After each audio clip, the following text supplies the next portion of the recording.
figure out those. All Perfect. right, so here we go. Good evening, everyone. My name is Aminta Kilawan Narain, and I am the founder and executive director of South Queens Women's March. We are so thrilled to be able to offer, from our humble beginnings as an organization, we really thought that we wanted to end gender-based violence in our community. And I won't get into the long details, but the reality of the situation is we need everyone to be able to have the tools necessary to have healthy relationships, not just with each other, but with ourselves. And it rests not on one specific gender, but on all genders to be able to come to the table in our healthiest possible ways. And that doesn't just mean physically, it also means mentally. And so, as a result of various instances that happened in the South Asian and Indo-Caribbean community over the last several months and several years that were tragedies, we decided to roll out a mental health series that is a follow-up to our mental health series from last year. But this series in particular focuses on masculinity and the needs of males in our community to figure out tools to cope with mental health and to make sure that they are their mentally healthiest. I want to say thank you to everybody who has supported in this effort, from our staff to community members to facilitators. I see Ishwar Bridgelal, who's also joined us tonight. Thank you, Ishwar, for being here. And we are just so grateful to be able to offer this to our community from a culturally responsive way. I won't share too much about South Queens Women's March. You all can go on our website, learn about us there. For folks who are new to South Queens Women's March, we do a lot of different things for a lot of different people in the community. But tonight we have the privilege and honor to be welcoming Joshua Jaipaul. I actually randomly was scrolling on Instagram and I came across Josh's Instagram page and I was like, wait, no, I can't believe that this person exists. There are very few people like Josh out there who are doing very important intentional work to uplift wellness and healthy masculinity and all of the different things that he does to champion living our best lives. And I also want to shout out his wife, who also does incredible work, as I understand it. So I'll say a little bit about Joshua, and then I'll let him take it over. Joshua Jaipaul is a 36-year-old Canadian-born man of Guyanese heritage, known as the Self-Mastery Consultant. His life's work is dedicated to empowering individuals to transform their challenges by starting the most foundational and powerful resource, which is themselves. Apologies. Drawing from an extensive background in both the corporate and entrepreneurial worlds, Joshua blends lived experience, global training, and a deeply mindful approach to deliver transformative offerings, including one-on-one counseling, immersive group retreats, sound journeys, and energy healing experiences like Reiki. He also works with tarot as an intentional tool to help others deepen their intuition and attune to insights they may have overlooked, often reminding us not to get caught up in the messenger, but to honor the message itself. And this is just so beautiful and profound. As co-founder of Healing in Color, Joshua is committed to creating inclusive, welcoming spaces where people from all walks of life can feel safe enough to engage more fully with their own healing journey. A 3 times published author, his recent writings focus on the Indo-Caribbean experience, encouraging deeper acknowledgement of lineage and the conscious pursuit of healing and ancestral reconnection. In addition, he has recently launched 2 podcast projects that explore often taboo topics and foster courageous conversations with the aim of helping shape a future that transcends the limitations of the present and the past. Guided by his personal mantra, let's try different, Joshua approaches life as a devoted lifelong learner of self mastery, committed to showing up in his highest power for himself and for the greater ecosystem he serves. Currently embracing a nomadic lifestyle in Costa Rica, which I'm sure he'll explain to us what that means, Joshua is laying the groundwork for a purpose driven and holistic aligned way of living, one he hopes will serve as a blueprint for others seeking the same. And without further ado, I want to turn it now over to Josh. Thank you so much. Thank you, Aminta. I appreciate that introduction. And, thank you to everyone who has tuned in for this conversation today. You signed up, you went through, you made that effort. You could have chosen to be anywhere in the world tonight, but you choose to be here. And I appreciate that. And, on behalf of all of our elders, past, present, and future, I'm just truly grateful for all of you. For me, coming from the corporate world, to be honest with you, the only time I would see this many male faces is during one of those Zoom meetings that are really just about meetings. Nothing's really getting accomplished. We're not really pushing anything forward. We're kind of just, keeping things spinning. And so I think that this is a great opportunity for us to really connect and start to actually talk about some of those things that we might not feel we have safe spaces to actually explore and talk about. My work, as I'm into, rounded out that resume there, a lot of my work really focuses on us and our communication. right? Us acknowledging our feelings, having words and vocabulary to actually connect with and express what it is that we happen to be feeling. Because oftentimes communication is at the center of a lot of breakdowns, right? Be that within our relationships, perhaps in our business, within our community. We just might not be all that good at communicating those things that we're feeling. So a lot of the work that I do, especially in the writing, comes down to empowering us with that vocabulary so we can actually connect with more of what it is we're feeling, so we can express that, work through that, and champion that. So, thank you.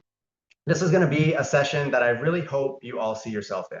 And for those of you who feel comfortable, I definitely do encourage you to, come off of, having a blank screen there. I really like to do this as everything else. I like to do it almost like we're at my wellness space and we're sitting around a fire and we're a community just having a conversation, because that's ultimately what we are, right? We're a community who's gathered because we understand that there's something very important and pressing that we need to address and confront. And that's exactly what we're here to do. So for those of you who feel comfortable, consider that an invitation. It's by no means a requirement, but it just does help for us to have some of that eye contact. We can connect with our body language, all those kind of things. So, team, if we could actually pull up the first page of my presentation, we can get going on that. And, as we're doing that, I would just like to set an intention for our session today. And, my intention for us today is really just for us to openly and freely exchange knowledge and information. I'm sure a lot of the things that I'm going to share here with you today are things that you may have heard before, maybe things you felt or said yourself.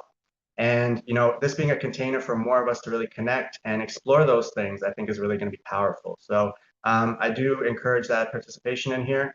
Do have a lot that we're going to share. We're going to go all over the male experience. Our main thing here is we're talking about healthy masculinity. And as Aminta alluded to, for me, I'm known as a self-mastery consultant. So we begin with ourselves, right? If we want to communicate better, we want to lead teams, we want to do all of these things in the world, are we doing that for ourselves first and foremost? So we're really going to be doing some of that deep dive to understand how we interact with our ecosystem and also bring it back to ourselves so that we're constantly checking in with that. All right, so we can just, we can actually go on over to page number 2. And I just want to say, for anyone, if you have any questions at any point throughout this presentation, by all means, feel free to, let us know in the comments. You can also come off of a mute or a camera and actually just share that with me, because I know sometimes as we're doing a presentation, if we save it till the end, we might get lost in our thought or maybe lose it altogether. So like I said, community conversation, let's really get after it. Okay, so my mantra is let's try different. Okay, and the way that that came about is because I realized that in a world where we're all trying to evolve and learn these new things and communicate these things to one another, oftentimes what happens is we start to feel like maybe others are sharing things or telling us to do things because they think they're better. And so what I realize is that when we actually have that feeling surface within us, as if, oh, are you saying that what you know is better? We have some walls that go up. And then that actually prevents us from communicating effectively and thoroughly. So by referring to something new as different rather than better, I find that it kind of keeps everything on the same playing field, and we can kind of evaluate everything across the same spectrum. Okay, there's no hierarchy of this is better or this is worse. It's just different. Okay, and I think that makes it a little bit more palatable for all of us. So, without further ado, let's move on over to the next slide. Okay, so, with I'm sure there being a lot of Caribbeans on this call, I'm sure that we're no strangers to VIX. Okay, and VIX has been a long-running joke in my family, as I'm sure it's been in yours. And so, whenever we would get hurt back in the day, right? What's happening? Okay, go reach for the VIX, right? VIX is gonna make it all better. But recently I actually came up with this VIX or fix because I was thinking to myself, okay, hang on. In our lived experience, we have a lot of things that are like VIX, meaning that they're topical, or they kind of just temporarily try to help us move through that pain, right? And so we have that choice of VIX, or we can go to fix. Now, fix is often when we peel everything back. We really examine what's under the hood and we're like, all right, you know what? That's kind of ugly, but we're going to tackle it right now. It's not that band-aid solution to just sort of pretend that it doesn't exist or just help us to move on to the next day. We make that choice to fix, which means that we're signing up for the work that's involved in that. And a lot of that really comes back to the principle of self-mastery, right? If we're going to show up in the world as our highest self, if we're going to truly be this strong masculine presence that's mindful and intentional and can really support the people around us to feel safe, we need to make sure that we're actually fixing the things that might be at the root of us actually providing them with an entirely different feeling altogether. Okay, so I encourage you to join me on this journey where we try to do a bit more fixing than we do fixing. All right, so if we can just move on over to our next slide.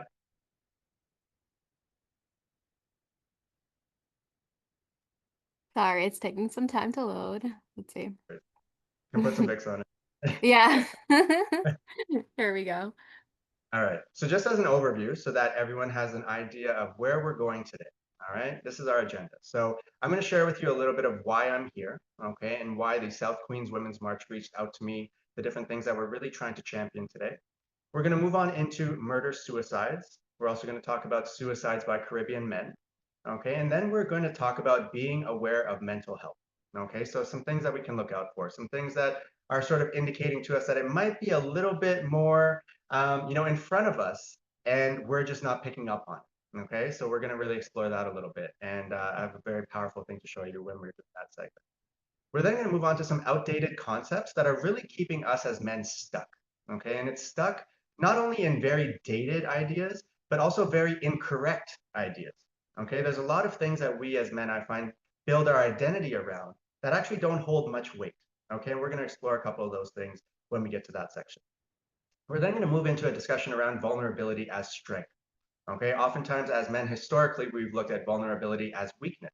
However, there are shifting attitudes towards that. And if we actually listen to the people that we're trying to be strong for and show up for and be really impressive to, in many of our cases, that would be, say, our women, our partner, our wife, right? If we actually check in with them and say, hey, what's your expression of strength? I think that, what does strength mean to you? I think we'd actually be pleasantly surprised at what it is that they're looking for. So we're going to have that conversation. And I know that that one is going to be, that can provide some shifts, definitely. We're then going to move into energy. Okay. And this is not to, keep it mysterious, but this is more to talk about masculine and feminine energy. Okay. Some of us might be aware of the two concepts and how they blend together. Some of us, this might be our first time talking about it, but I thought that, central to this conversation where we're talking about healthy masculinity, mindful masculinity, where we're embodying a lot of balance and being very intentional in everything that we do, we need to have this discussion so that we're on the same page and we know how to move through energy and use it to our advantage and bring it into balance as we do live our lives. And yes, that is not a spelling mistake under energy. We are going to be talking about porn. Porn is a major factor that really impacts our mental health, and I think we often overlook it. Some of us might lean into porn for reasons of trying to escape, needing just a moment to feel good, all these other reasons, and there are plenty. However, we might not be considering what's happening to us on the back end of that. Okay, so we're really going to explore that. I have a few statistics that I want to share with you, and I would really like to get some of your vulnerable, honest, open insight into your attitudes towards porn. I'm also going to tie that back into Instagram, right? And I know we might be like, oh, how does porn and Instagram tie in? Some of us might have a lot more experience than others in that, and some of us, this might be a very rude awakening. However, when we awaken, we have our eyes open and we know what to do moving forward, right? So let's use that as a great learning opportunity. We're then going to explore work-life balance, and I'm doing this differently because oftentimes we hear about it in the workplace and we think about, okay, well, I work and I have life at home and that's balance. Well, there's a lot of different things that we need to consider in that conversation, and we're going to do some of that today. As we round out the presentation today, I'm actually going to provide you with a bunch of tools that I personally use. And these are things that will not cost you any money. You can probably do them from the seat that you're sitting in right now. And that's the whole point of it. I wanted to give you some out of the box things that you can practically apply to your life so you can start to notice some shifts and actually contribute to those happening within your ecosystem. All right, so we can move on to our next slide. Thank you, team. I really appreciate you managing the slide presentation. Okay, so why I'm here.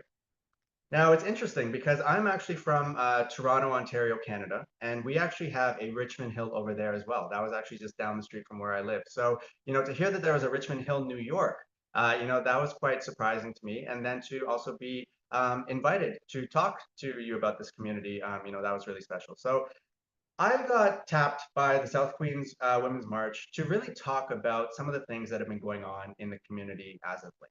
Right now, there's been a prevalence of murder suicides in the area. And of course, that's definitely going to disrupt the community. We're looking for answers. We want to understand why. We want to understand, are there signs that we missed? Right? So we're trying to get some answers and really explore, why are more people turning to this method of ending their life? What is happening within their lived experience that's actually leading them to believe that this is the best possible option that exists for them, moving forward. Okay. We're then going to move into the trend of male suicides in the Caribbean community. Now, this is not just unique to Richmond Hill, New York, or anywhere for that matter. Okay. Male suicide is very, very high within the Caribbean community. And being someone of Guyanese heritage, Guyana actually ranks third in the world when it comes to male suicides and second overall when it comes to just flat overall suicides between men and women. So, this is something that, for those of us who aren't even from Guyana, it impacts our whole community. The bottom line is we're all neighbors, right? We're on this planet, we're neighbors. So what's happening over there is going to have a ripple effect. So, trying to understand this and understand what we need to champion is really going to help us. The third point here is Kumar Narayan. Now, this was all over the news. It definitely took, the global stage. And we understand, and me speaking with Aminta, particularly from the team, we understand that this has definitely sent some ripples through the community. And, there's probably a lot more questions than there are answers. And, I'm sure that as we talk about suicide and, which is the understood sort of, outcome of what's happened in this case here, I think that it's really going to help us to, really bring it home. It's live within the community and help us to really be mindful as we move forward when it comes to trying to alleviate some of these things when it comes to the factors behind murder, suicides, and suicides and the other disruptors that are. We can move on to our next slide here. Okay, so murder, suicides. All right, now I looked what I did here, and for those of us who are using ChatGPT a little bit more these days, I decided to actually use it a bit more intentionally than just trying to understand, is purple truly my spirit color?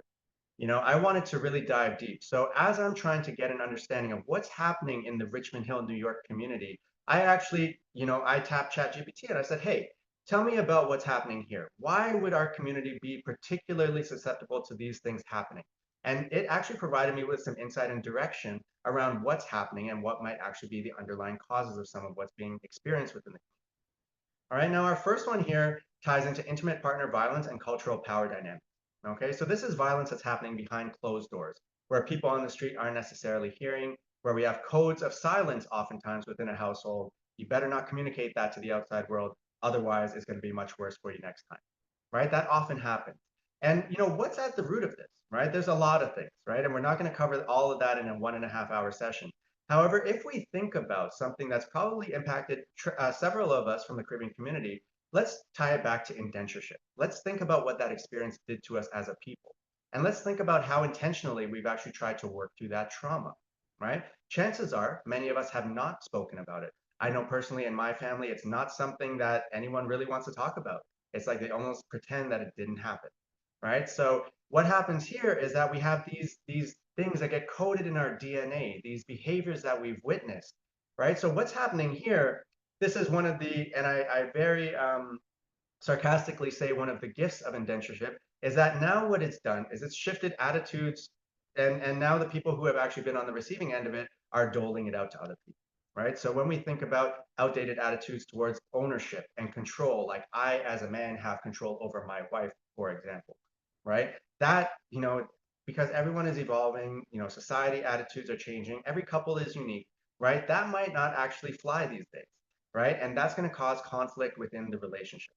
And going back to what I said initially, when we don't have that vocabulary, which is kind of the crux of us communicating what we're feeling, even if that's not exactly a positive emotion in that moment, we don't have the power to actually do anything effective. We're probably going to cause harm. And I think that that's really at one of the main root factors that's really happening, right? We're not able to communicate, and we haven't actually fully embraced that opportunity to heal and release these traumas that are stored in our bodies and our minds, okay? The second point that came up there is mental health stigma and underreported distress. Okay, and so what happens here is that it's noted in the different police documents and things like that, that in these moments where there are murder suicides, more often than not, there was actually no indication or history provided to them that they should be on alert, that there could be something that happens within this household or this community. Okay, and a lot of this really comes into a distrust, right? Let's think about how many of us have perhaps gone to the traditional Western avenues of getting some help, right? And if we don't see faces that look like us, we might feel like, oh my goodness, there's no way that they're going to understand. There's no way they're going to help me be able to move through what I need to do. And so we might often feel like we're trying to educate them and then hope that that actually allows them to hold space effectively for us. Okay, so that ties in here. And also we have cultures of shame, right? We often don't talk about our weaknesses and the things that are hurting us, right? We kind of just lead with the glitz and the glam, all the stuff that's going right. And all of these things are just swept under the rug. But Here's the thing. No one is oblivious to what's under the rug, right? Even if we don't identify it with our words, even if we don't say it to one another, chances are we're feeling some of that. All right. So we really need to work on why we have this stigma and how we can shift this moving forward as a community. And I think that that really requires a lot of communication going back and forth, not just say these different systems and services trying to put out a new version that they think is going to work. We need to actually be forthcoming with information and feedback around why these things are being ineffective and why we're not going to them. All right. Can we move on over to our next slide? Okay, our third point here is economic stress and poverty. Okay, so when we think about, especially us as men, right, we derive a lot of our purpose, our value, a lot of just our identity, period, to us making money. However, we do that, right? We just want to make sure that that's how we see ourselves providing and taking care of our family. So when that's challenged, naturally there are things that are going to arise within us.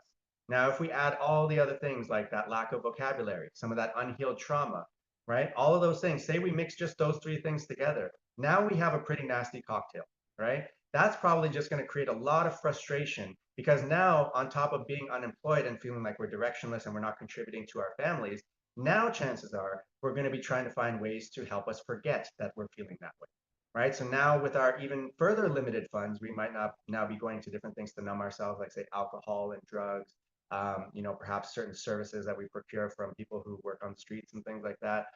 All of these things become new realities, right? So it just kind of compounds the hurt that we are feeling and probably just gives us more problems we're going to need to solve in the back end. The fourth one here is family conflict and cycles of violence. Okay, so when we think about the codes of silence that exist within our family, right? When we do that, oftentimes that's because, the person who may have been a perpetrator of that is afraid of being outed. They don't want the shame and things that are attached to that to hit them from their family.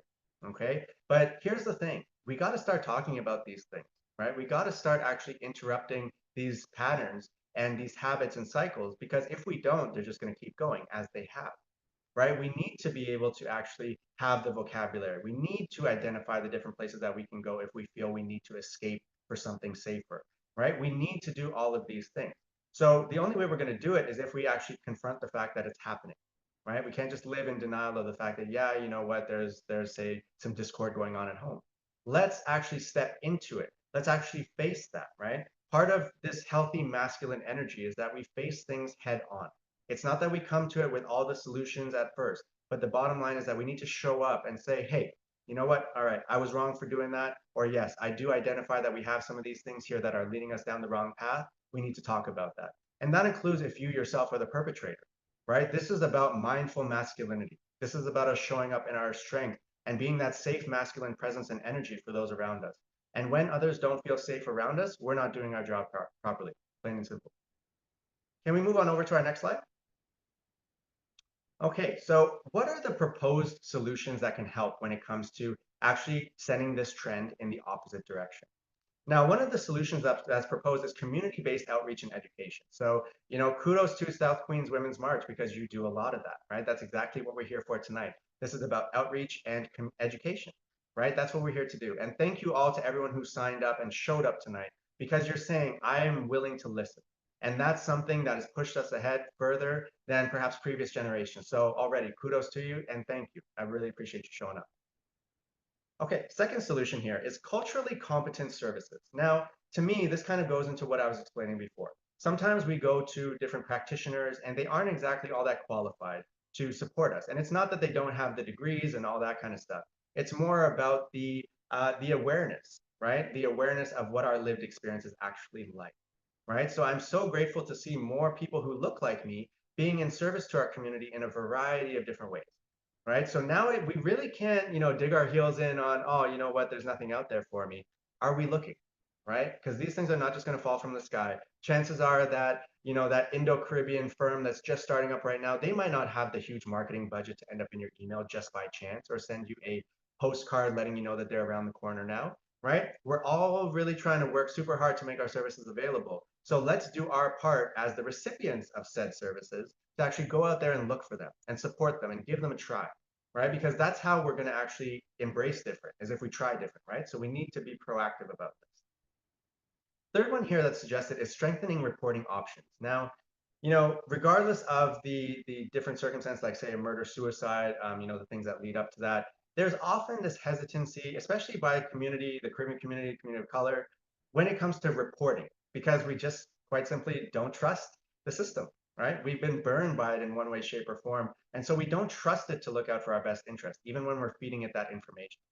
Now, we also have the elements of fear and shame that are tied into this, right? What if someone who knows my family happens to be part of the police department and they happen to read this? Now they're going to go tell so and so, I'm afraid I'm not going to do anything, right? We have that happening, right? We have people who are just generally afraid and they don't really feel that they have a support network that's going to help them to move through this type of situation, right? So we need to really consider, do we need maybe more anonymous ways that we can share this information?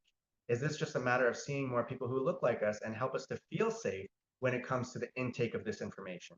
Because the bottom line is, by not reporting these things, by not communicating about them, by not even trying to dissect and understand what happened in that moment, we're kind of leaving ourselves exposed, not only for a repeating of that pattern, but for harm to occur and keep occurring. So we need to be mindful of that. The fourth suggestion here was economic support programs. All right, now that's really tied into, how can we help to, give you a little bit extra money so you can actually get those basic needs and things met. Right now, we're going to go into a little bit more of this a bit later, but we understand the impact that being in a financial pinch has everybody in. Right. For example, in Canada, one stat that's shared recently is that if you're making $125,000 or less, you are considered what they now call the invisible poor. Okay, and that means that basically you don't even have enough money being made to keep up with the cost of living to actually keep you afloat. You kind of just keep losing money every single month. Okay, so we know that economics definitely take a big toll on our minds. Okay, so understanding how we can empower ourselves economically will definitely go a long way in this whole solution. Can we move on over to our next slide? Okay, we move on over to our second main concern that we're here to explore, try to understand a little bit better. And so this one is Caribbean men and suicide. Okay, now what are the contributing factors that really go into this that keep us, taking home these titles for, second place or third place in the world for suicides year over year? What's happening, right? Now, what I see here tells a very obvious story. And, I'm curious from you, drop it in the comments or come off mute if you like, to tell me what story it tells you. Okay, now we have the first one here, cultural norms around masculinity. Okay, so, this is the usual. Okay, I'm stoic. I'm that lone wolf. I'm going to do it all myself. No, I don't need any help. I'm fine. And when I say I'm fine, I'm really fine.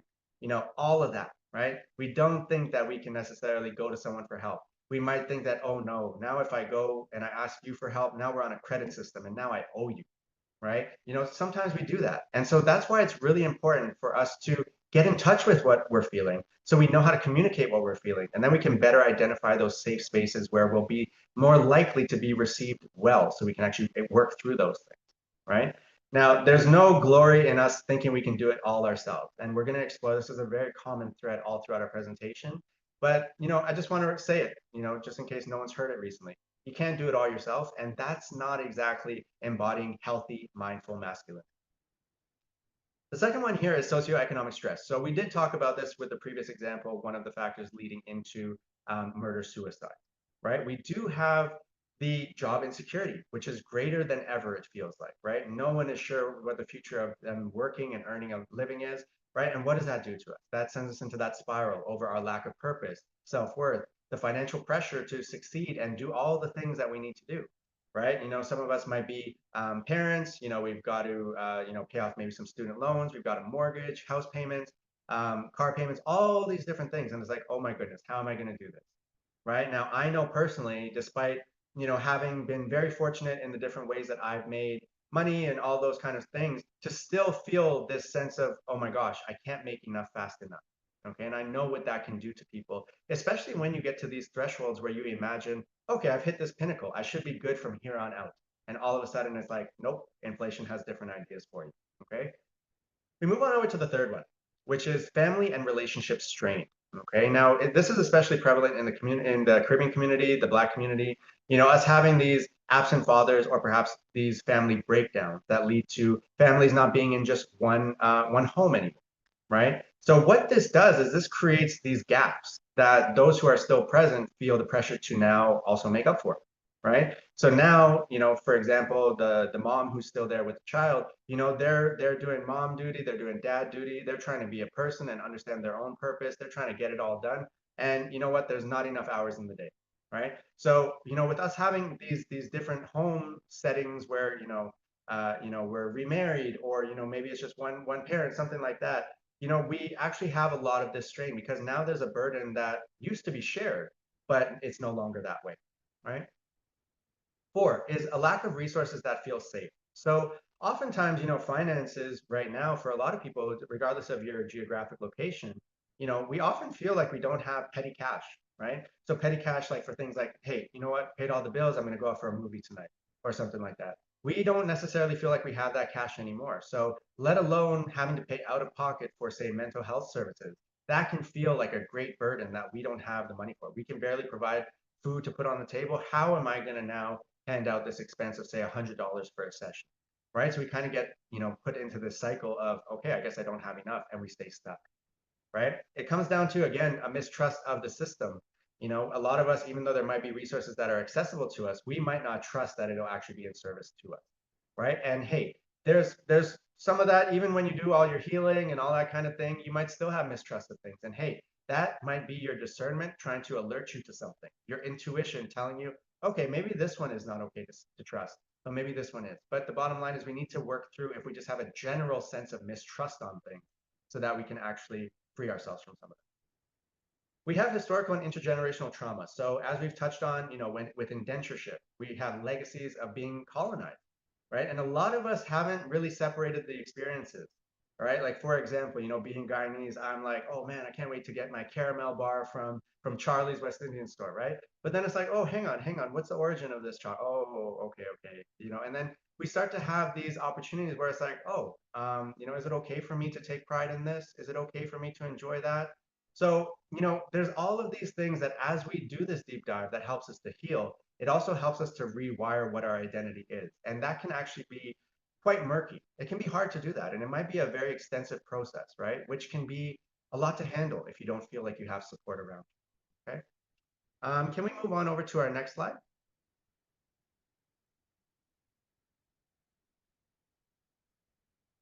Excellent, thank you. Six, substance abuse and coping mechanisms.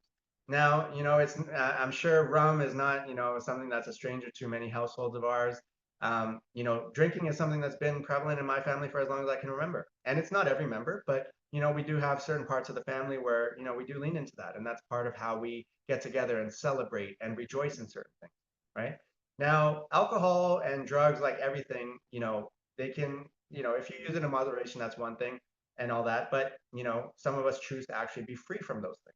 And, sometimes what happens is when we actually go to these sources, especially in these times when we're not feeling good, okay, all that does is actually increase our impulsivity and our suicide risk, okay? Because oftentimes, what are we going to do? Oh, you know what? I just want to sit at home with my Jack Daniels or my Ray and nephew, and I'm just going to sit here. I'm going to watch some reruns, and I'm just going to drink my whole bottle, right? So what have we done? We've isolated ourselves. We're closing all the curtains. We just want to be in that darkness. We're taking days off of work. We're not getting up and trying to meet the world with any good energy. We're just kind of like surviving it, right? We're just trying to get through it. So, those things definitely play a big part of it. Now, this one here is one that was very interesting to me to explore, which is religious and spiritual conflict. So I don't know about you guys, but there have been certain points in my life where it felt almost like expressing myself was coming across as not being grateful, right? So if I'm complaining, oh my goodness, like I feel really low today. I feel really sad. I would find that sometimes the people around me would actually make me feel guilty about that.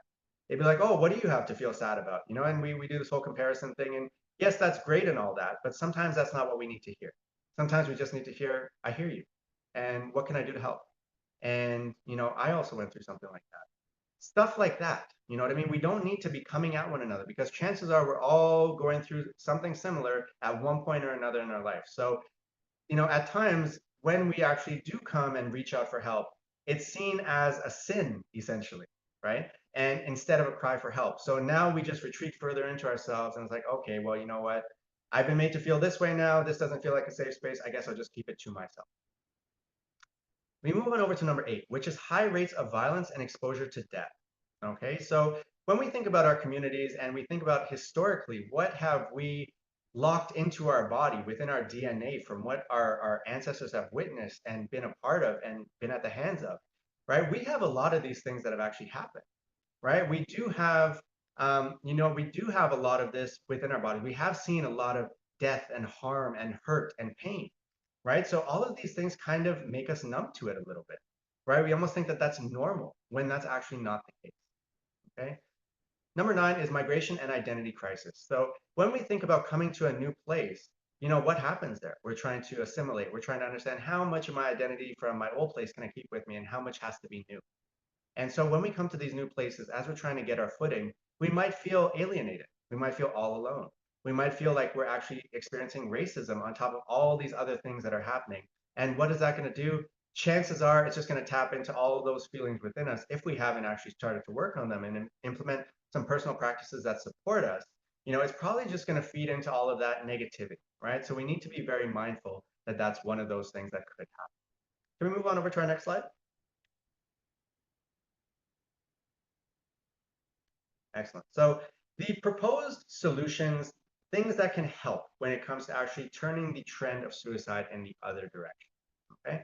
One of the solutions that's proposed is culturally grounded mental health support. So once again, that ties into people from all backgrounds being in the space of being in service. So that when there are individuals who are looking for help from communities and whatnot who actually they're from, they can find it and they'll feel safe to do that. Okay, so that's a big one. We need to really, make sure that if we are in service to the community, maybe let's try and see how we can make ourselves, 10% more visible, right? Because more than ever, there are a lot of people looking for services, and we might just need to go a little above and beyond if we have the energy to try and connect, okay? Because that's what this is all about.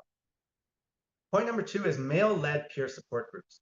Okay, so when we think about, I don't know if there are any men in the chat who want to toss us in. Let me know.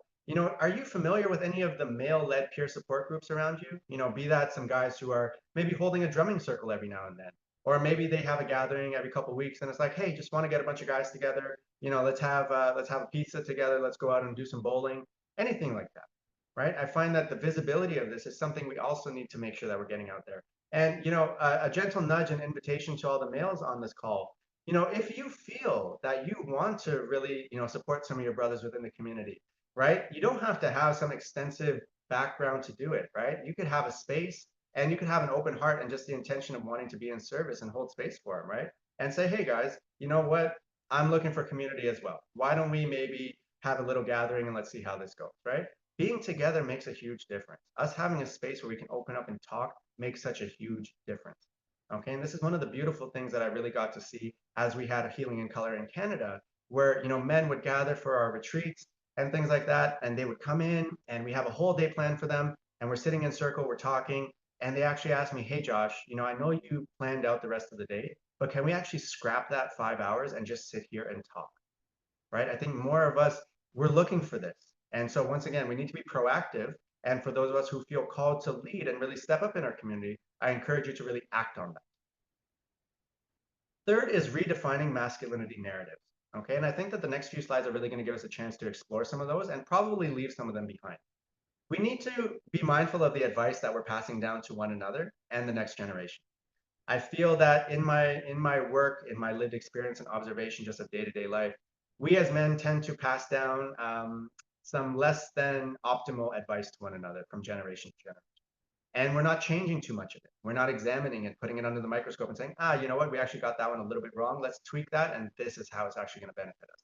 We need to do a little bit more of that, and we need to really start uplifting one another more, right? I think when it comes to men, oftentimes we act with this attitude and energy of intimidation versus inspiration when there's a man around us who has actually imparted some new knowledge on us or is serving as a model of something we want to embody. So I think we need to lean into that a little bit more, right? We need to be okay with telling our bro, hey man, you look good today, or you did a really great job on that thing, without the fear that that now shifts me down the totem pole in terms of how important and valuable I am.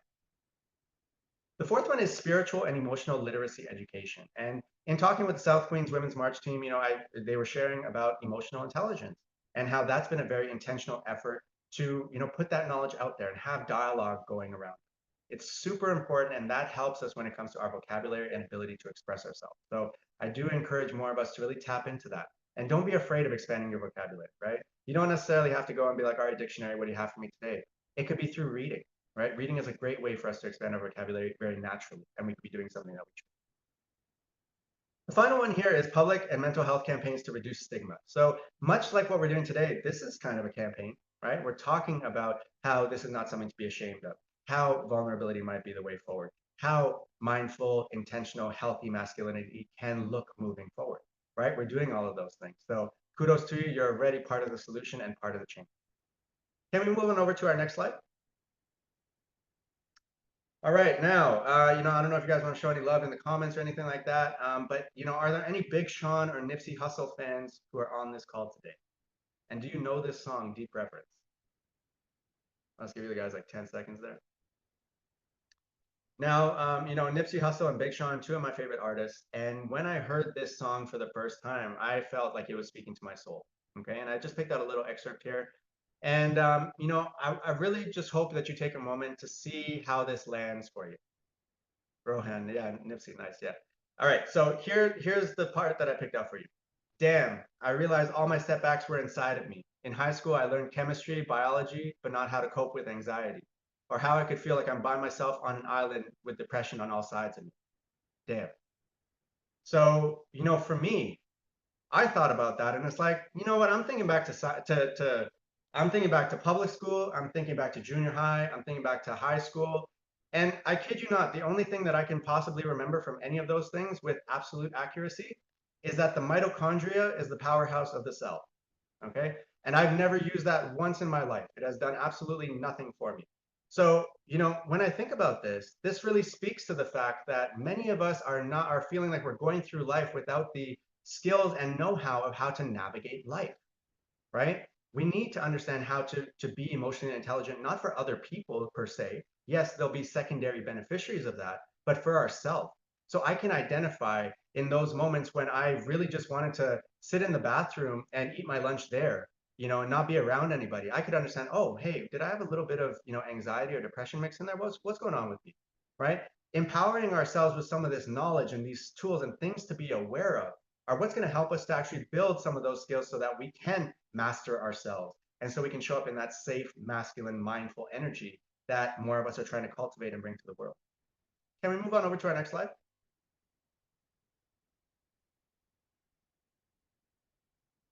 Excellent. So here I have a clip for you, okay? And what I would like to ask the team is if we can actually switch on over to the YouTube clip. Before we hit play on that, I just want to ask, has anybody, just from this little screenshot here, if you could just let us know in the comments, have you actually seen this video before?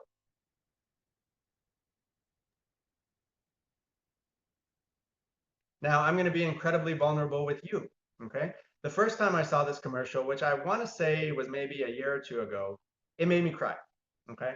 And as I was preparing this presentation and I said, oh, you know what?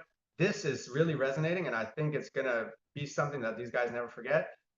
It made me cry again. And I'm going to be very vulnerable in saying that, okay? So without further ado, team, let's hit play on this. Let's just make sure that the volume's all the way up there and everyone can hear it. And we will come back once this clip is over.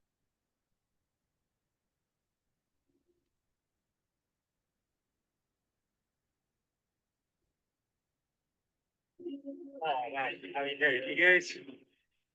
Oh, so how you doing? God, it's exciting, isn't it? Hey.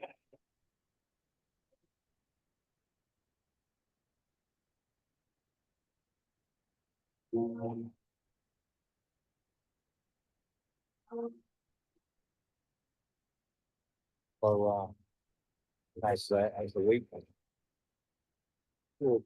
Yeah. Yes.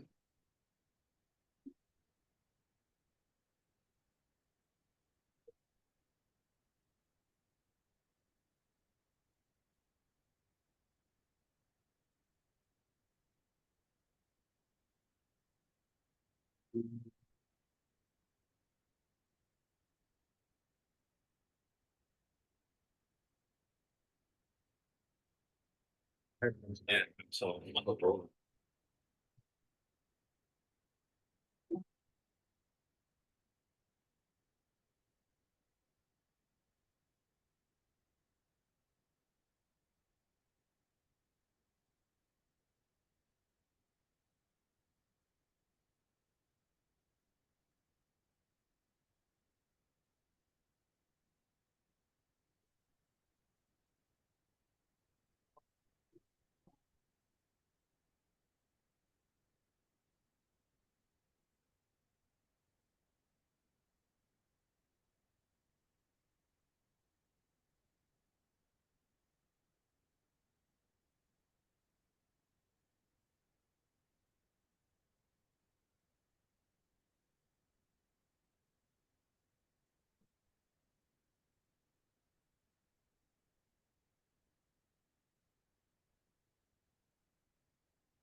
It's so good. A couple things.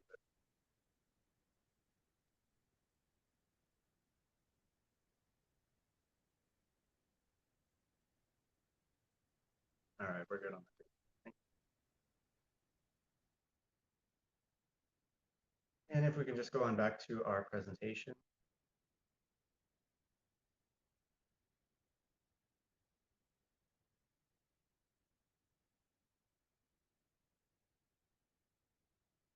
Excellent. So, before we carry on with the rest of the presentation. Oh, okay. You're so welcome. Okay. I think that we got kind of the message just through the video there, but everyone feel free to check that out. Yes, even more impactful with audio. I do guarantee you that. But for anyone who is open to coming off of mute and just sharing, what happened as you watched that? What did it make you feel? What did it make you think? What did it do for you? Just, if there's anyone who's willing to come off and share, we'll give you a few seconds there. Hey Josh, Rohan here. I think it was the curveball for me. I think the curveball was a very emotional push and pull. It kind of pulled you emotionally very strong. Thank you for that. I appreciate you, man. Thank you. Is there anyone else who would like to share a feeling or anything that surfaced as they watched that? No pressure. Hey Josh, Ashta here. I think it's the ending when he puts the cap and his shirt on the chair. It's one of those feelings of remorse, regret, all these things of always, I wish I could have done more. I should have done more. What if all of the things that I'm so glad we're here for today, because as a woman, seeing men around you, checking in with the men around you, even if you're checking in, you're not always going to get every time what's going on. So it's important to hold space even when you don't understand it or you're not getting the answers. Very true. Thank you for that contribution. I appreciate it.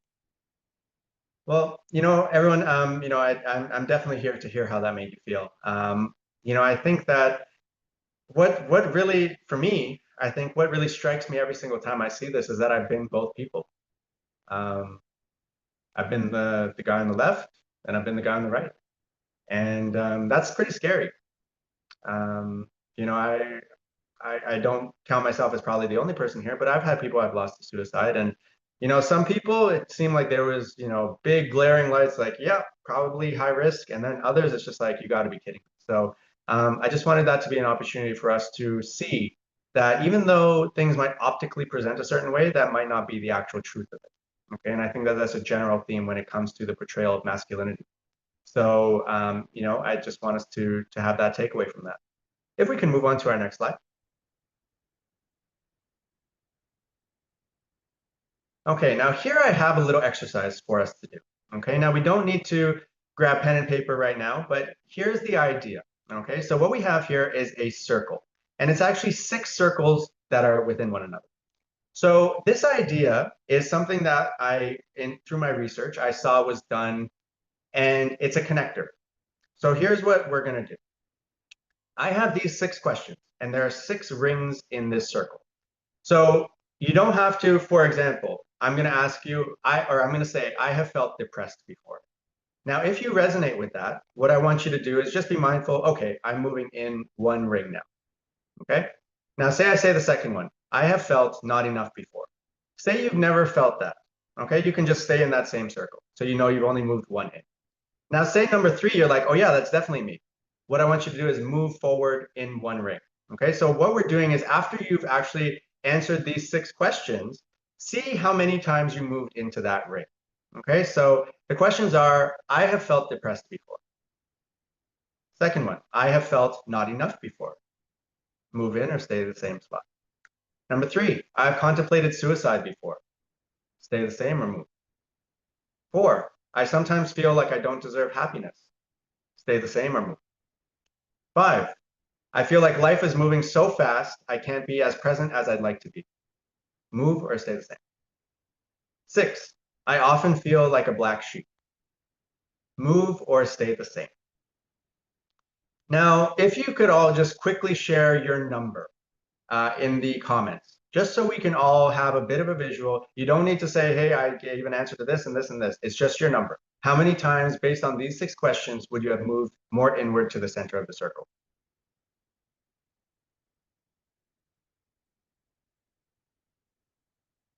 No. Ishwar, thank you for that. Aminta, 5, yeah? 4, okay, thank you, Veda. Well, thank you guys for being vulnerable and sharing that. I feel I have experienced all of these, so I would say 6. Now, the purpose of this exercise, thank you, Neil, for a 3. Appreciate that. The purpose of this is for you to understand, and I know we're not sitting in that circle around the fire right now, but we can see through the comments. The purpose of this is for you to see that you're not alone. Okay? This exercise is actually one that I first saw done in prison. Not that I was in prison. Okay, I was doing some research on prison. And so what happened here is that the inmates were out in the yard, and they're all from the different blocks, they've all done different things, all that kind of stuff. And so what the facilitators did is they had them stand in these rings, and they said, take a step forward if you can relate to what I'm saying. And what this ultimately did is it helped these prisoners who felt like they were so far different from one another to step forward and do so in brotherhood, because now all of a sudden they didn't feel alone. Now all of a sudden they didn't feel like they were the only one feeling like it was the end of the world in their own lived experience. Okay, so this is a call for us to see that we actually do have more people who might be feeling similar things to us. We might not be that only person out there struggling, and therefore maybe we can come together in a way so that we can collectively heal and support one another. Okay, if we can move on over to our next slide. Okay, now in our effort to re-examine and redefine masculinity. Okay, now this is one of the archetypes that a lot of us dig our heels into, the lone wolf. Okay, a lot of us think that we wear this as a badge of honor. We're going to do it all alone, and we're going to embrace the toughest storms, and we're just going to do it. We don't need nobody. Now, the challenge here is that this metaphor is flawed. And the reason for that is because wolves are pack animals. Okay. The actual study, it was actually a research study that was done where the idea of the lone wolf as we understand it now as a model for masculinity was actually incredibly skewed. Okay. And there were several issues with the different research project that actually came up with that. Just FYI, you can look into that on your own time. But look how dangerous this is, right? Because now, as men, we're adopting this idea we got to do it all on our own. But even wolves, who we're trying to model ourselves after, rely on community for survival, hunting, parenting, and protection, right?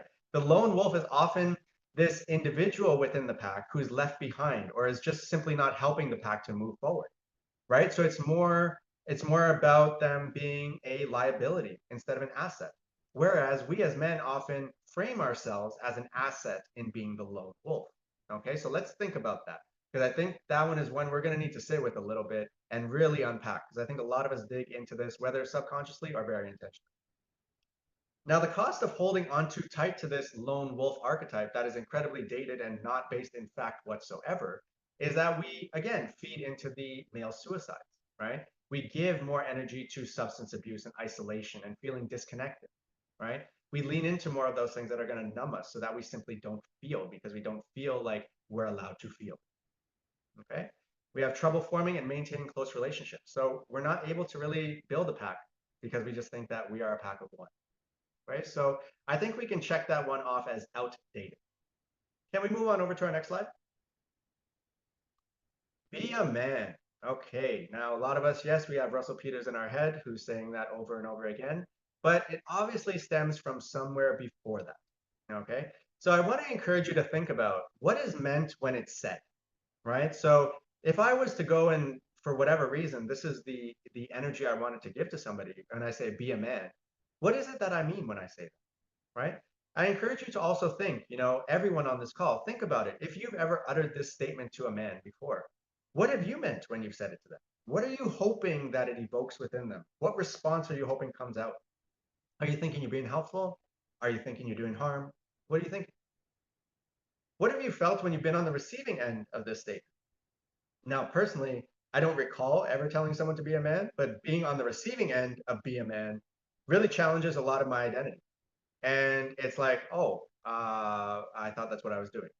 And so you kind of end up in this very strange back and forth between people who might have different ideas around what a man is supposed to be. But I think we really need to understand what is the intention behind this statement. Forget the words, right? What is the intention behind this statement? And we also need to be curious about how this serves us moving forward. Oftentimes, I see it nowadays used in a joking way, right? Like, just among boys, they're not actually jarring one another, but it's like they say it because they now realize how ridiculous it is for us to be communicating that.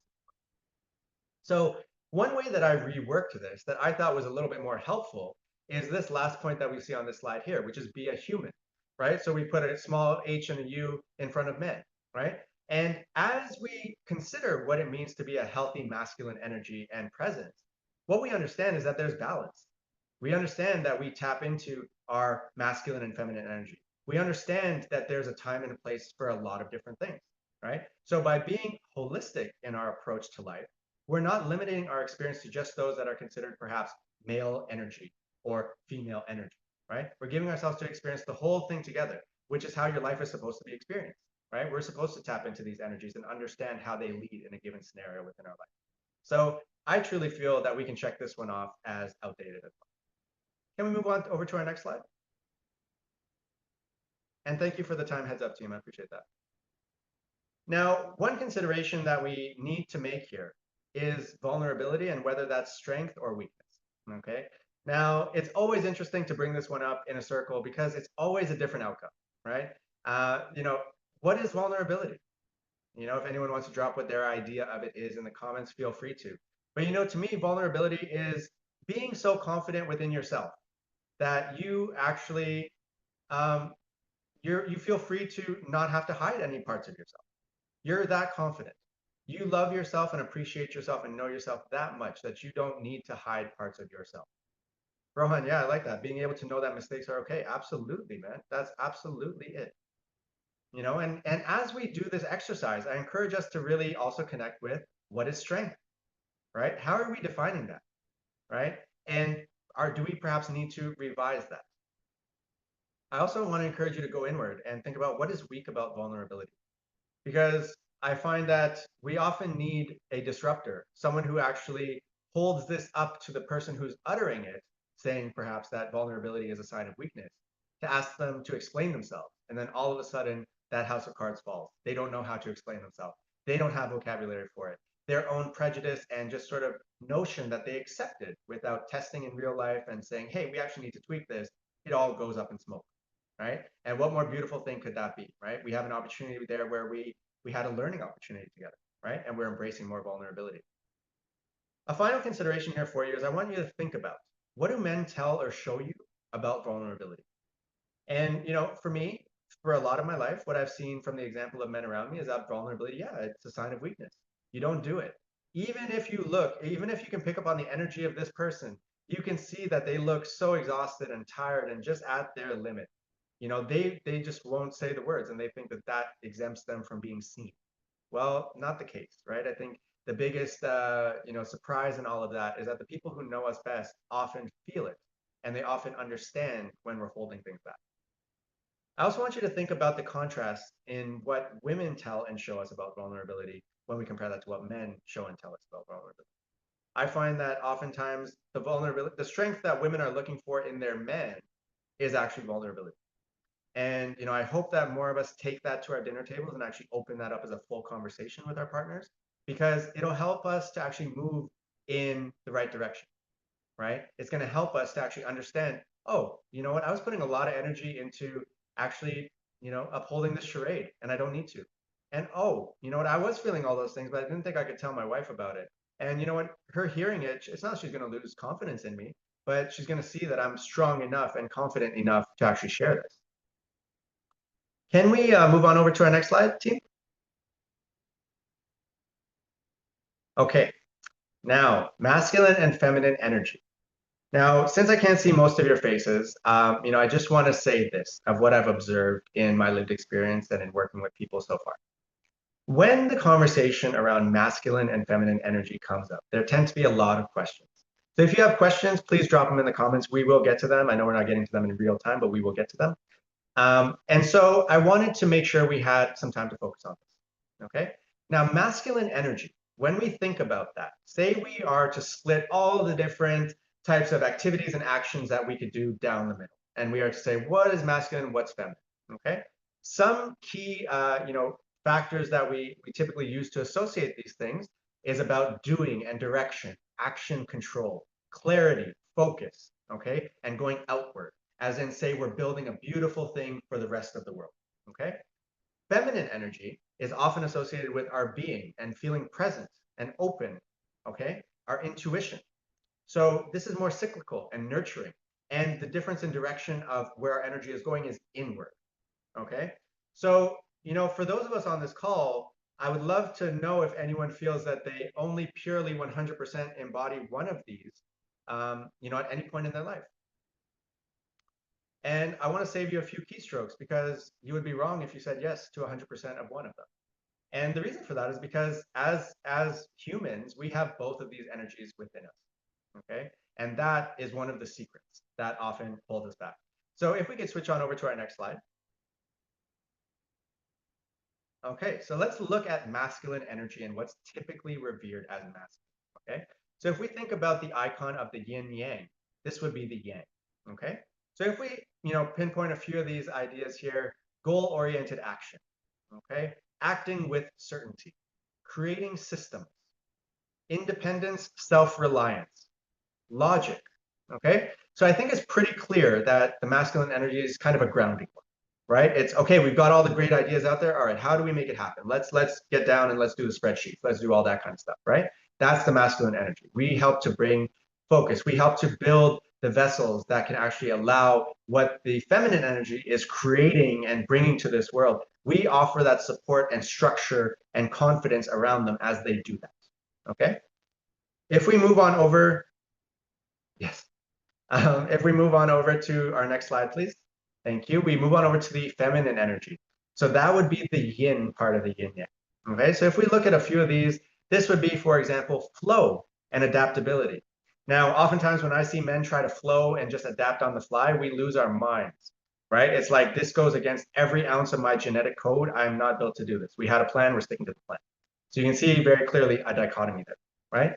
There's intuitive listening and creating space, nurturing, interconnectedness. We see a big one here in collaboration, okay? So as we look at these things, I mean, I quite honestly see all of these traits from both the masculine energy listing and the feminine energy listing within myself.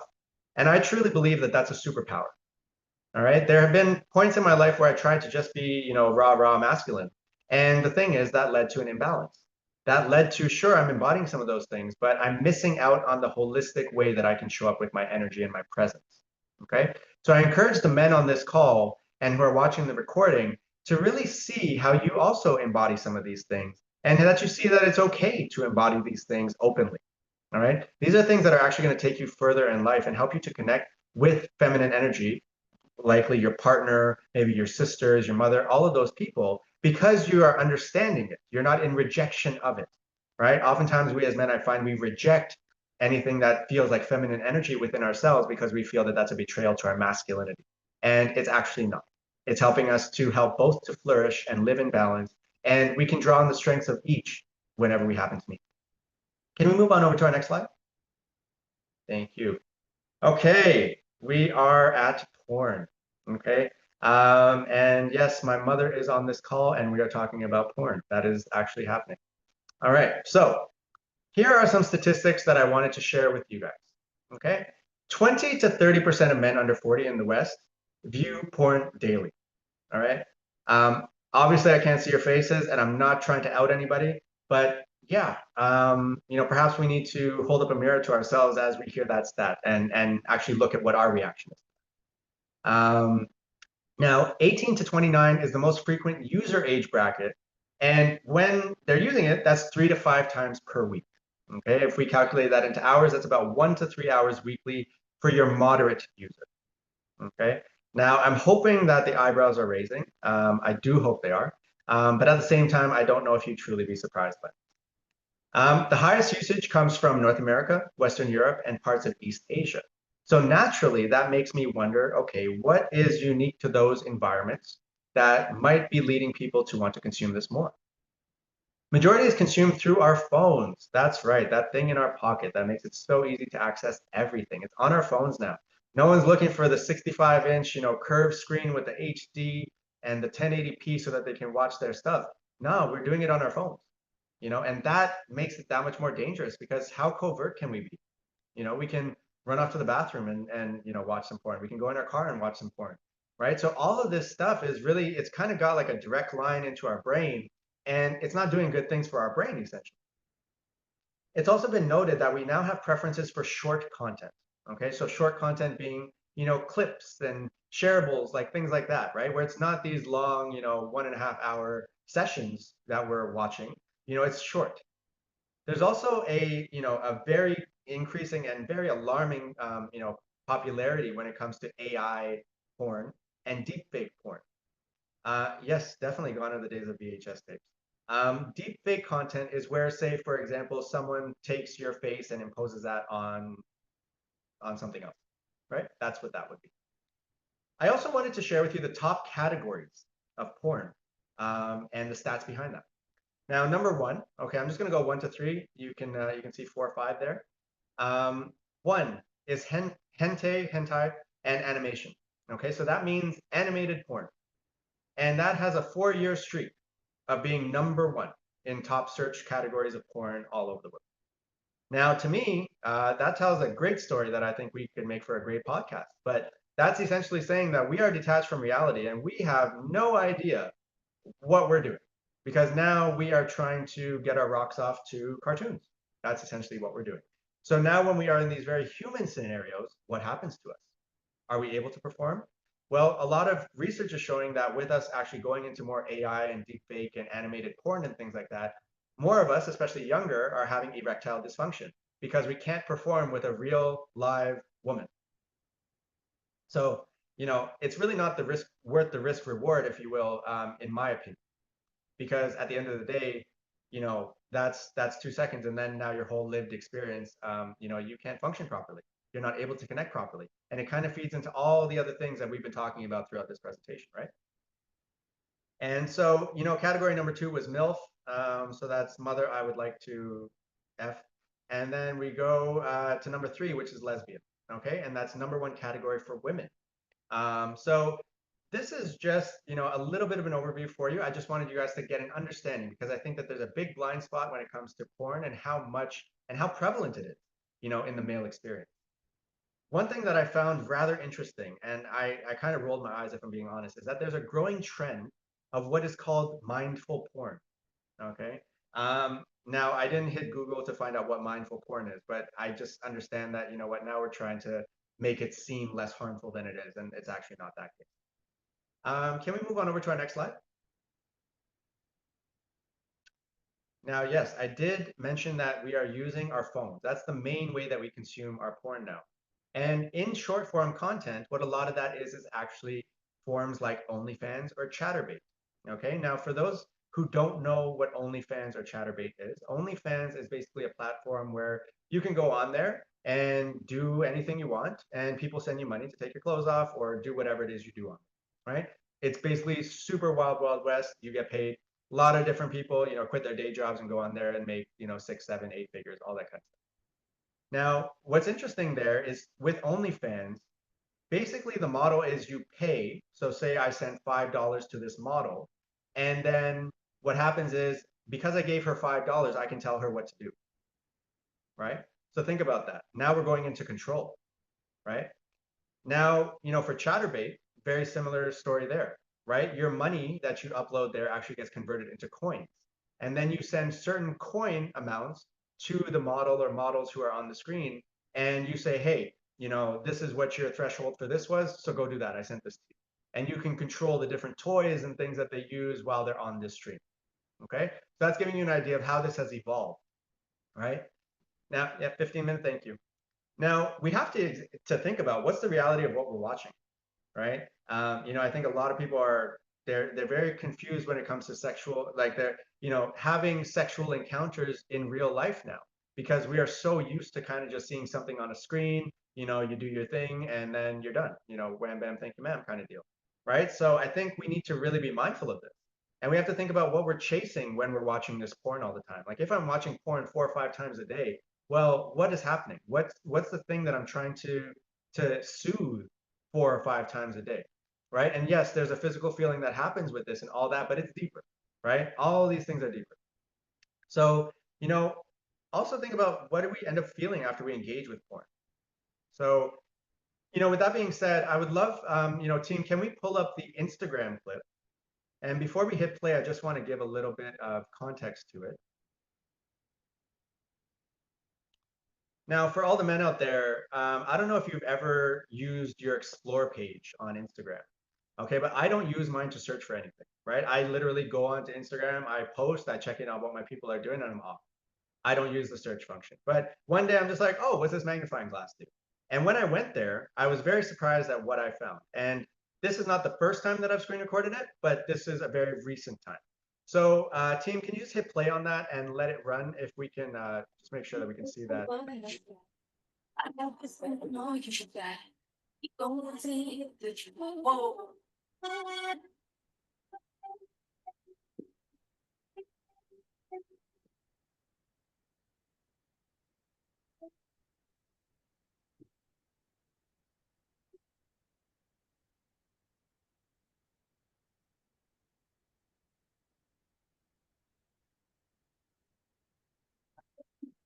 All right, team, thank you for that. Appreciate it.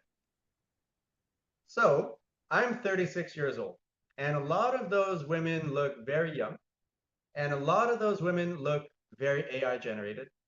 And a lot of those women are doing very sexual things in very seemingly unsexual settings. Like, why are we grinding on our bathroom sink? So, I just wanted to put this out there because it is very awakening when women do come across this post of mine and they see it and it's like, wow, that's what you guys are being exposed to.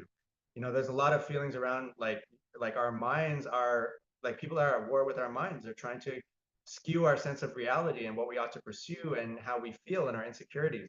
So, men, I encourage you. And hey, I literally pulled it up and showed my wife, hey, this is literally what's going on my feed. And she was shocked.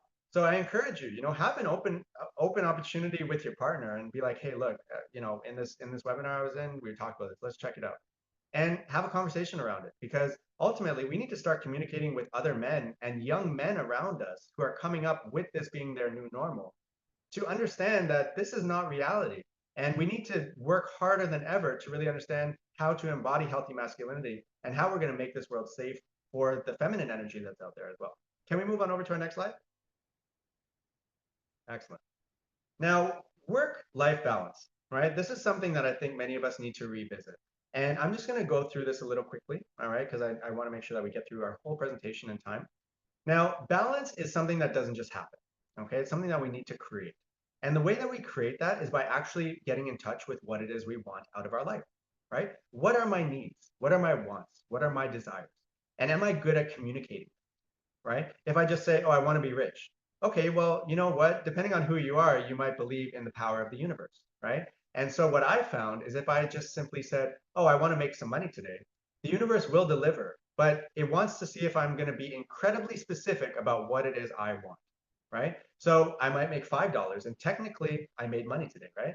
But if I actually am very clear on what it is I want and what I'm working toward, then it's more likely that we're actually going to get those things.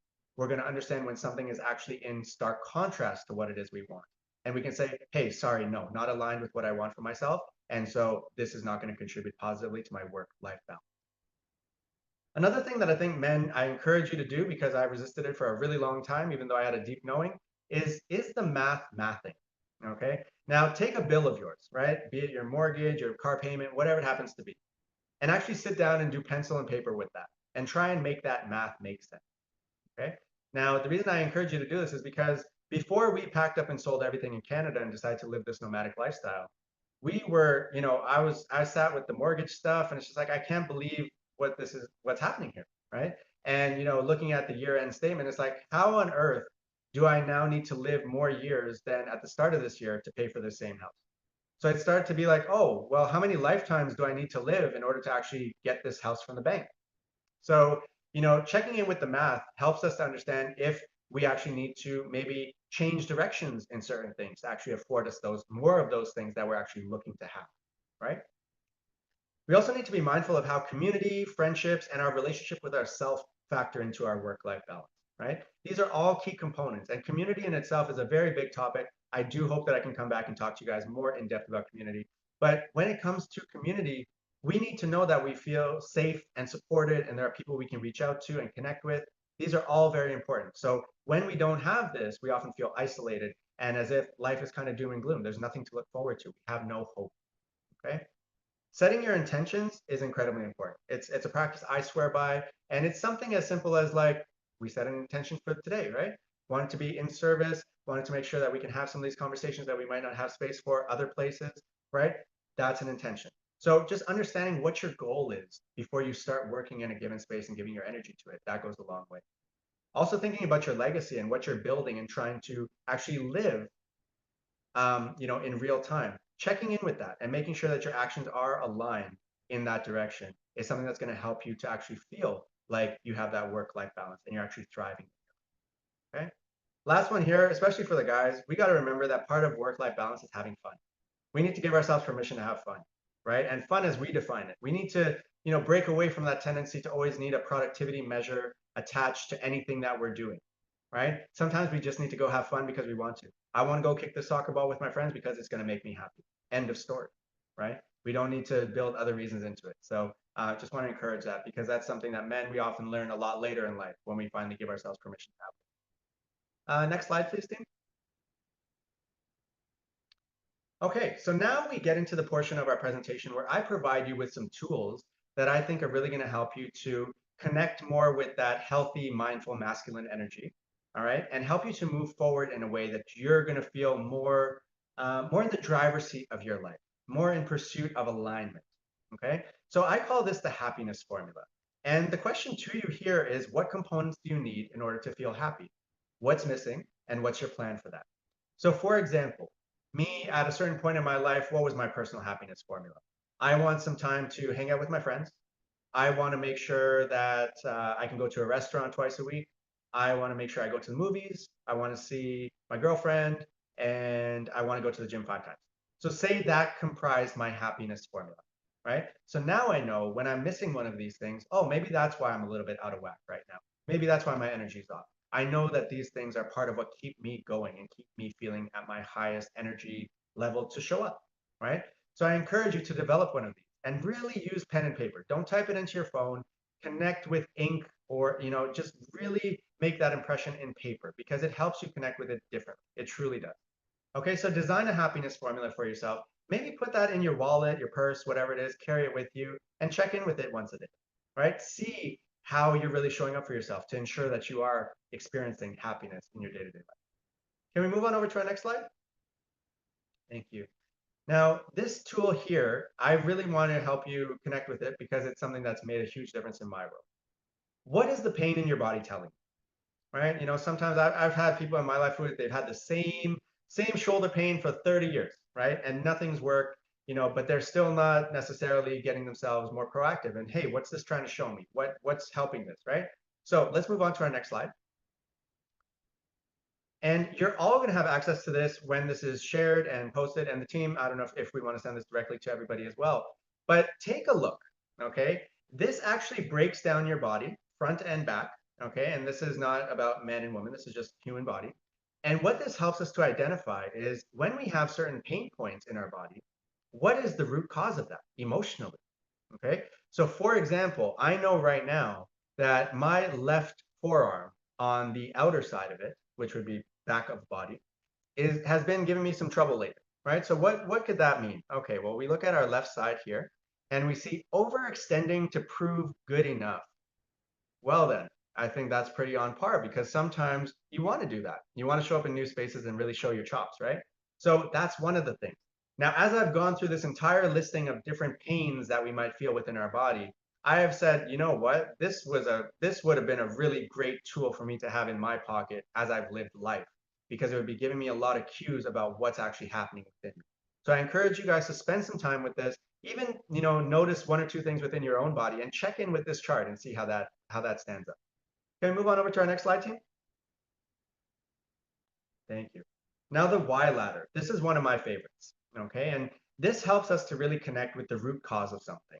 So for example, right, if I say, you know what, I really don't like the Indiana Pacers. Okay, so I've said a statement out loud. Yeah, 5 minutes, thank you. So now I'm going to ask myself, why do I believe that? Right? And I'm going to answer, I believe that because my friends told me this. And now in response to that, I'm going to ask myself again, why? And I'm going to keep going. Okay, so this is going to help me to keep uncovering a new why, right? And then responding to that, because this is going to help us actually hear what that internal dialogue within us is doing oftentimes, right? And allow it to clear out of the way so we can get to the root cause of why we might have a certain belief or feeling or anything like that. Okay, if we can move on to our next slide, team.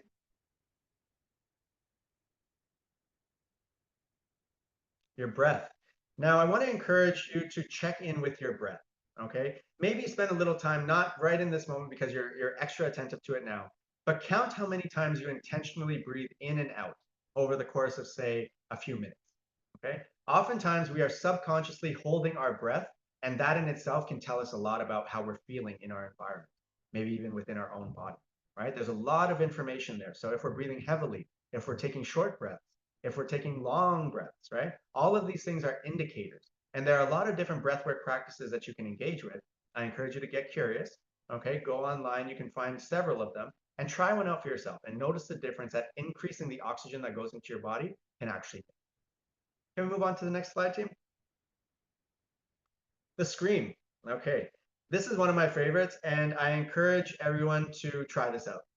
Now, I did this kind of in the middle of our forest and I was encouraged to scream. And I started doing it as like I barely made a mouse sound. I kept trying, nothing could come out. And then finally I did a deep belly roar. And before I could even get the roar out, I burst into tears, right? And what that was is this extreme emotional release of all of these things that I had stored within my body from either not communicating them, dealing with them, all of these different things. And it allowed it to come live in that moment. And once that scream leaves your body, you feel lighter. And you can also examine what was at the root of that so you can make sure that you are healing from it, because that's incredibly important, especially if you're trying to show up as a healthy, mindful master. Next slide, team. Okay, I have these journaling prompts here for you, and journaling is a great tool to help you really get into your thoughts. Okay, so I'm going to leave these here for you. You can check them on out after the presentation, and I encourage you at least take one or two with you. Team, can we move on over to our next slide?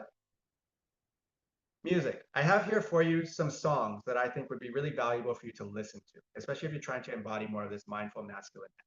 Okay, some of these artists you might know, some might be new to you, but I encourage you, give it a listen. Take some private time for yourself, give them a listen, really listen to the lyrics, maybe even pull up the lyrics after you're done listening to it, because there's a lot of deep wisdom with it.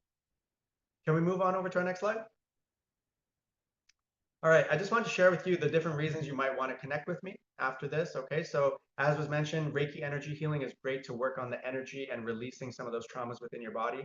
We do mindfulness-based programs for kids. That's led by Suki, my wife, and we've got a whole bunch of stuff coming up for that. Sound healing, which is actually where we use a variety of instruments to create custom sessions for you and actually unlock a lot of the different things stored within your body by tapping into those frequencies. Self-mastery consulting is something you can do with me, and that's where we do one-on-one. It's essentially coaching on a next level where it's very custom catered and I go above and beyond. So I encourage you to check that out. Speaking engagements are something you can loop us in for. Workshops, if you're ever interested. Counseling and retreats are things that we also do at Healing in Color. And if you're looking to really build that intuition, tarot card readings are something that I use as a tool where we can have some fun and really tap into that. Next slide, team. All right, and as I said here, this is the beginning, okay? So thank you all for your time. I truly appreciate you sitting in on this. Thank you so much, Josh, for an incredible presentation. I personally learned so much, and I think you really tailored it to the people in our community. So I'm so grateful for the intentionality you put towards everything that you said. Thank you to everybody who joined us tonight. I know that we started with, I think, over 40 people, and folks trickled in and out as the time rolled by. But for those of you who stayed till the end, and for those of you who popped in, just grateful for the time and effort that you've put into prioritizing mental health and learning about healthy masculinity. And there's a reason we call it healthy masculinity as opposed to toxic masculinity. Really wanting to present positive frameworks as opposed to, you know, the negatives that we hear all the time in the media and in our community.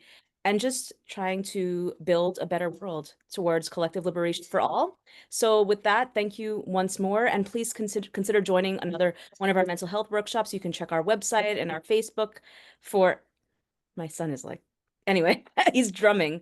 Drumming, I know we talked about drumming support circles, and let's just continue to build a better world for our generation and for generations to come.